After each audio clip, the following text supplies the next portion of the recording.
Price Lord. யாத்ராகமம் 15ஆம் அதிகாரத்துல ஆண்டவர் யெகோவா ராஃபாவாக இஸ்ரவேல் ஜனங்களுக்கு வெளிப்படுகிறார்.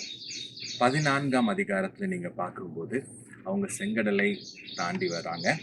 செங்கடலை தாண்டி எகிப்தியர்கள் அநேகர் செங்கடலுக்கு நடுவுல அடியில போயிட்டாங்க. எகிப்தியரை வீழ்த்தின சந்தோஷத்துல ஆண்டவர் அவர்களுக்கு செய்த நன்மையை நினைத்து 15ஆம் அதிகாரம் ஆரம்பத்துல அவர்கள் பாடுகிறாங்க. கர்த்தரின் பெலனும் என் கீதமுமானவர் என்று சொல்லி அழகாக ஒரு பாடலை பாடி அப்படியே பாடி அடுத்த இடத்திற்கு அவங்க கடந்து போறாங்க. அங்க கடந்து போகும்போது பார்த்தீங்க அப்படின்னா 3 நாள் அவங்களுக்கு தண்ணி இல்லாம அவங்க கஷ்டப்படுறாங்க. சுத்தமா தண்ணி இல்லாம, குடிக்க தண்ணி இல்லாம அவங்க கஷ்டப்பட்டுட்டு இருக்கும்போது அவங்க சங்கடப்படுறாங்க. மோசேயை பார்த்து கேட்குறாங்க, எங்களுக்கு குடிக்கிறதுக்கு ஏதாவது நீங்க வழி செய்யணும் அப்படின்னு சொல்லிட்டு புலம்புறாங்க, வருத்தப்படுறாங்க. அந்த இடத்துல அவங்க போற இடம் என்ன அப்படின்னு பார்த்தீங்கன்னா, அந்த இடத்துல தண்ணீர் இருக்கு.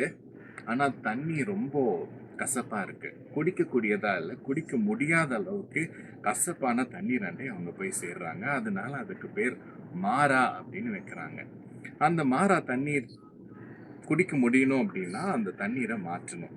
இப்ப எப்படி மாறும் அப்படின்னு பார்த்தீங்கன்னா, ஆண்டவர் மோசேக்கு ஒரு கட்டளையிடுறார்.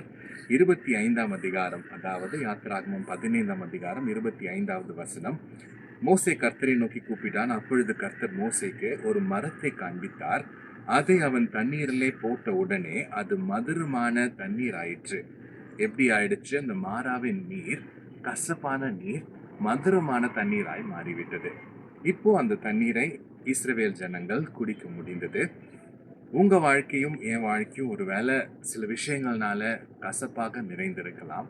கசப்பு வந்து வந்து போகிறதாக இருக்கலாம். ஆண்டவர் செய்த நன்மை கொஞ்ச நாள் முன்னாடி தான் ஒரு பெரிய நன்மை செய்திருக்கலாம். ஆனா இப்போ ஏதோ வறண்ட பூமியில நடந்து போற மாதிரி இருக்கலாம். ஆனா ஆண்டவராகிய இயேசு கிறிஸ்து உங்க வாழ்க்கைக்குள்ளேயும் என் வாழ்க்கைக்குள்ளேயும் வரும்போது ஆண்டவர் கசப்பானதை எடுத்து போட்டு நன்மையானதை, இனிப்பானதை உங்க வாழ்க்கையிலும் என் வாழ்க்கையிலும் கொண்டு வர நல்லவராயிருக்கிறார். அதை தான் இங்கே இஸ்ரவேல் ஜனங்களுக்கு செய்தார். அந்த மரம் இயேசு கிறிஸ்துவை குறிக்கிறது. அவர் நம் வாழ்க்கைக்குள்ள வரும்போது மதுரமான தண்ணீராக அந்த கசப்பான தண்ணீர் மாறும். இங்க ஒரு கட்டளையும் சேர்த்து ஆண்டவர் இங்க கொடுக்கிறார். 26ஆம் வசனத்தை நீங்க வாசிச்சீங்கன்னா, நீ உன் தேவனாகிய கர்த்தரின் சத்தத்தை கவனமாய் கேட்டு அவர் பார்வைக்கு செம்மையானவைகளை செய்து அவர் கட்டளைகளுக்கு செவி கொடுத்து அவருடைய நியாயங்கள் யாவையும் கை கொண்டால் நான் எகிப்தியருக்கு வரப்பண்ணின வியாதிகளில் ஒன்றையும் உனக்கு வரப்பண்ணேன். நானே உன் பரிகாரியாகிய கர்த்தர். இந்த வசனத்தின்படி நம் ஆண்டவரின் வழியில நடந்தால் அவர் நம் பரிகாரியாக நமக்கு காணப்படுவார். நானே உன் பரிகாரியாகிய கர்த்தர். இதுதான் யெகோவா ரஃபா. அவர் நம் வாழ்க்கையிலே யெகோவா ரஃபாவாக அவர் நமக்கு காணப்பட வேண்டும். அவர் கசப்பை மதுரமாக மாற்றுகிற தேவனாக நம் வாழ்க்கையிலே முழுசாக காணப்படணும் அப்படின்னா நாம் அவருடைய சத்தத்தை கேட்டு கவனமாக செம்மையான வழியில நடக்கும்போது அவர் நமக்கு யெகோவா ரஃபாவாக காணப்படுவார். ஆமென். நாம் ஜெபிக்கலாம். அன்புள்ள பிதாவே, நீர் யெகோவா ரஃபாவா இருக்கிறதற்காக உமக்கு நன்றி செலுத்துகிறோம். எங்கள் வாழ்க்கையில் கசப்பான அனுபவங்கள் வந்திருக்கலாம், போயிருக்கலாம், ஒருவேளை இருக்கலாம். ஆனால் அந்த கசப்பான அனுபவத்தை இனிப்பாக மாற்ற நீர் நல்லவர் என்பதை அறிந்திருக்கிறோம்.